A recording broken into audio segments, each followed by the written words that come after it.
think 20-25% is doable, and you can build tremendous amounts of wealth that way. And if you really want to be smart, you think about it as a multi-generational play.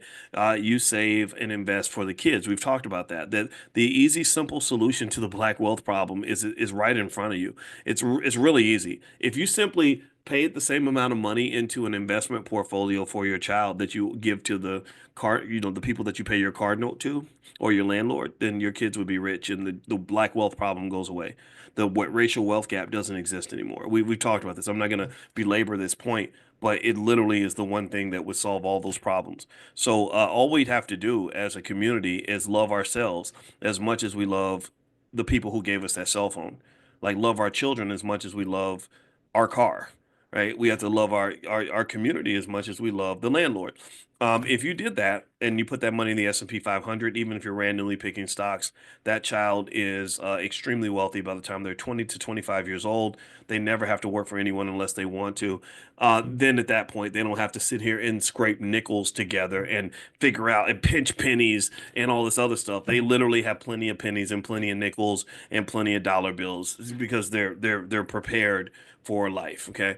Also, let's see here. Another thing too is it seems like the FIRE method is not a big fan of debt. They're all about sort of paying off debt, getting rid of debt.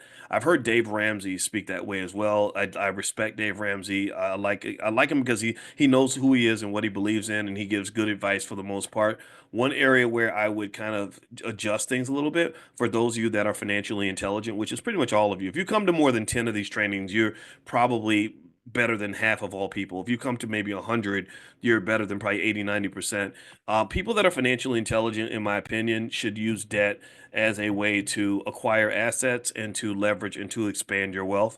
Most wealth is grown through the ability to access debt. This is where things like the credit ratings and all that stuff does matter. And if you haven't thought about those things, don't give up on your credit score. Just work on it slowly but surely. And there are different ways to get your credit score up through time. I used to have a bad credit score when I was in grad school. A lot of us did. So don't feel bad about that. Never feel so embarrassed about your situation that you don't try to fix it. It's never too late. It's never too late. So go back there and just do the basics and just do your best. That's what makes me respect you. And the last thing I'd say is that when you talk about retiring early, here's the thing. I don't know if early retirement is always good if your goal in retirement is to sit there and do nothing, right? All the studies show that people who retire early and have nothing to do pretty much get bored and depressed. And if you're a senior citizen, that increases the likelihood that you're going to die very soon. Your brain should be active. There should be something happening in your life. And now that doesn't mean it has to be work. That doesn't mean you have to go to work at that factory that you used to work at or anything like that. But you got to have something to do that matters to you. You got to have a sense of purpose. A person that doesn't have any purpose has no reason to even get out of bed in the morning. Like, why would you even get out of bed if there's no goal, if there's nothing that matters to you? And so, again, maybe some people can live like that, where they're doing absolutely nothing and just sitting there staring at the wall all day. I don't think that's good for your mind. In fact, your mind is a muscle, and there's no muscle that I know of in your body that's supposed to sit there and do nothing, right? So the question is, what are you doing with that muscle?